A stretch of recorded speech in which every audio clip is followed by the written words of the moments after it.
The right knife set can cut your cooking time in half. Although, low-quality knife doesn't just slow you down, it makes cooking frustrating. But the right knife, it feels like an extension of your hand. And today, I'm going to help you find a perfect set. Welcome back to Mensch, Tommaso here. If you've ever been overwhelmed by the sheer number of knives out there, you're not alone. Santoku, gyuto, nakiri, Japanese, European, carbon, stainless. What do you really need as a beginner? In this video, I simplify everything for you. I show you my set and my most commonly used kitchen knives and their purpose, and then discuss different knife materials and what they mean. Then, a quick overview on how to care for your knives so they last a lifetime, and some extra tools so you can think of including in your kit. Quick disclaimer, this is not a sponsored video. Every knife I show you today is from my personal collection built over the past 15 years. And this one, I even made it myself. So, if you're one of the many who ask, Tommaso, what knife do you use? This video is for you. If you're new here, before we kick things off, hit like, subscribe, and share with a friend who needs a better knife. Be part of this community, help the channel grow, and you can suggest what you like to see next. Now, let's get one thing straight. You don't need a massive 12-piece knife set to start. Just like you then buy every pair of shoes at once, and you definitely don't wear them all at the same time. Think of knives like watches or shoes. Start with essentials, then add as you go. So, what do you actually need? Let's break it down with some common choices that you're most likely to encounter. The first one is definitely the gyuto, your all-purpose workhorse. This is part of an artisan collection, completely handmade by a small group of highly skilled nokaji, craftsmen who have been passing down their skills for 4 generations. The gyuto is a Japan's version of a Western chef's knife, but with more precision. The blade is flat for about a third of its length, then gently curves toward the tip, making it ideal for roll cutting. This is the knife that does it all: slicing, dicing and mincing, filleting, chopping, and whether it's a vegetable, meat or fish, you can do it all. This one is 210mm, but gyuto knives generally range from 180 to 300. The blade is made with a 3-layer warikome construction, a material usually reserved for high-grade industrial application. It's a high-speed steel that can be hardened to an impressive hardness of 63. Now, why does that matter? 2 reasons. First, it allows for an incredibly fine, silky smooth sharpness. Second, it holds its edge much longer than a traditional high-carbon core, meaning less frequent sharpening. But when it does need sharpening, it's incredibly easy to maintain. The handle is a triple riveted black paca wood, smooth to the touch but ergonomic and secure to the hand. I bought this knife in 2013 in London and I've used it almost every single day since. So if you're getting one knife, this is the knife. Then we have the Santoku, or the 3 virtues knife. If the gyuto feels a bit long, the Santoku is its shorter, easier to control cousin. It's a multi-purpose Japanese kitchen knife and for many their first choice. Santoku literally means 3 virtues, because it's perfect for meat, fish and vegetables. This one is made from stainless steel V1 with Damascus layering, and has a tsushima finish, which gives it the signature hammer texture. This isn't just for looks. It actually reduces food sticking to the blade as you cut. The blade length typically ranges from 160 to 180mm, this one being 180. Compared to the gyuto, the Santoku has a flatter edge, which makes it perfect for straight chopping instead of rocking. But honestly, you can do both. For beginners, the Santoku is compact, balanced and super versatile. I'm sure you love it. Another one you'll find with a similar shape is the bunka. Here precision meets power. This bunka was made by my friend Konstantinos at Noko Knife in Bristol. It features a Damascus steel cladding, a pure nickel sleeve and a high carbon core, a blend of durability and performance. The blade length typically ranges from 160 to 190.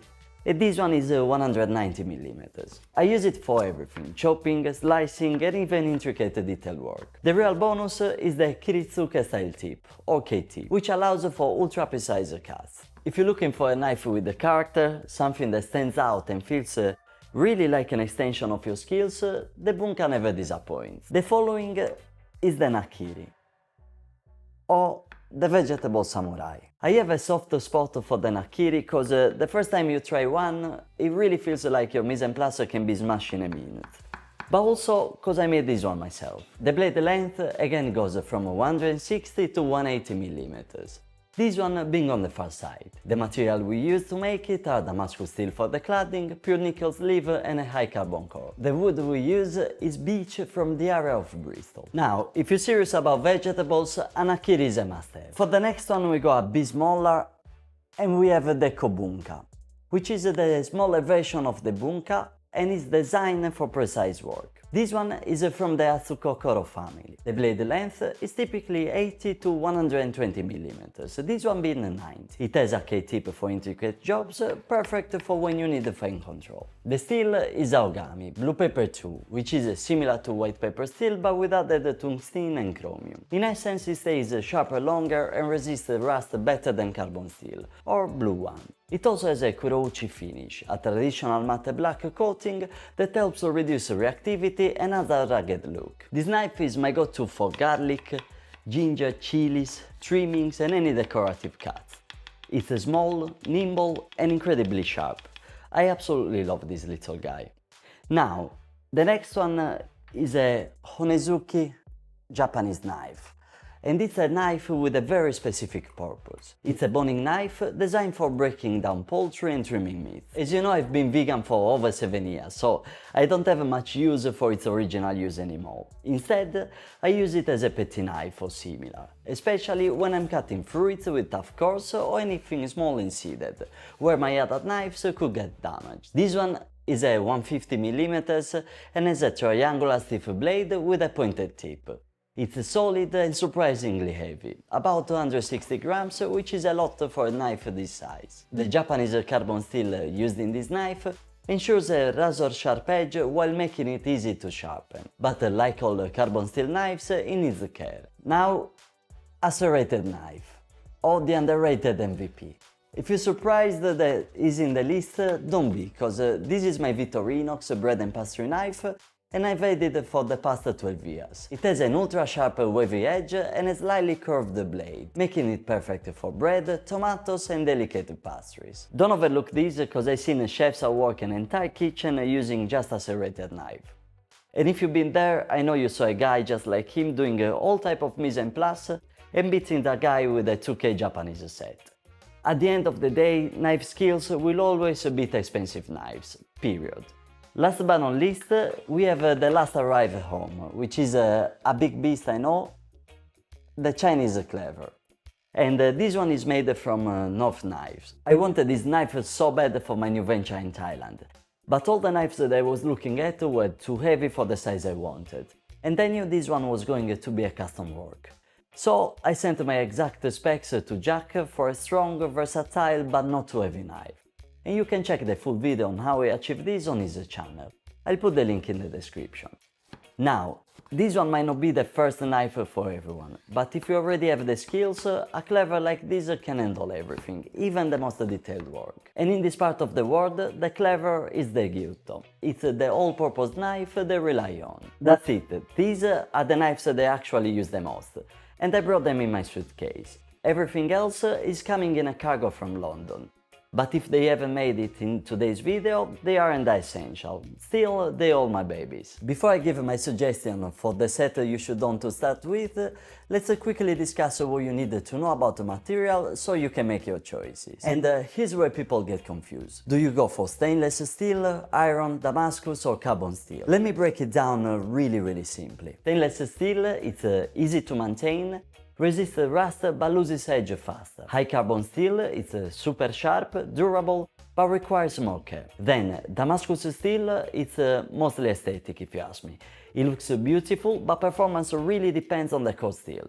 And there is many ads around that sells cheap crap, so always look at the specification for its core. Iron core, it's kinda old school, high maintenance, but legendary sharpness.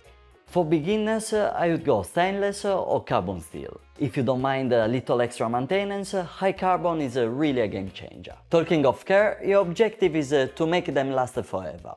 And a good knife set should last a lifetime if you care of it. Here's my 7 care tips. Always dry your knife after use and immediately after washing.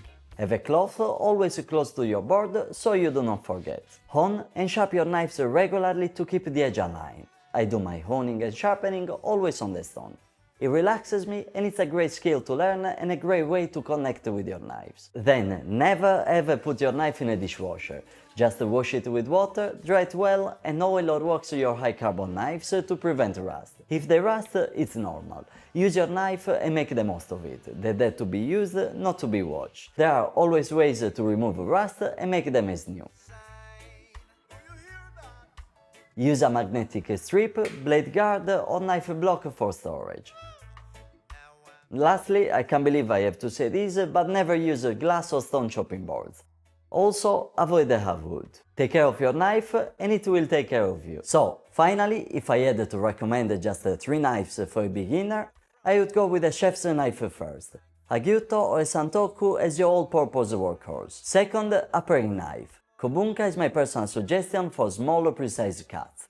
Buy any petty knife you like would do the work. And third, a serrated knife, cause you use it more than you think and it's a great teacher. Plus, I really like the Swiss-made stainless steel. It's not gonna let you down, has a minimal maintenance and it's very affordable. That's it, no 12-piece sets, no wasted money, just the essentials. If you saved some cash and your budget allows it, buy your sharpening whetstones. 1,000 is all you need to start. Get a bamboo base to work on. Then, a leather strap is great to remove fine metal burrs. Before the hardcore vegans get mad at me, this is a synthetic piece of leather, easy to find on the internet. Otherwise, you can use a old piece of jeans and it works the same way. You can also get an extra leather block with a polishing rubber to give a mirror finish. But of all the tools you can buy, don't get a guide, as it's a gigantic BS. If you made it this far, thank you for watching and I hope you find this valuable. Let me know in the comment what's your favorite knife and if you're just starting out, which one will you buy. Again, like, subscribe and consider joining my community for much more. Until next time, peace!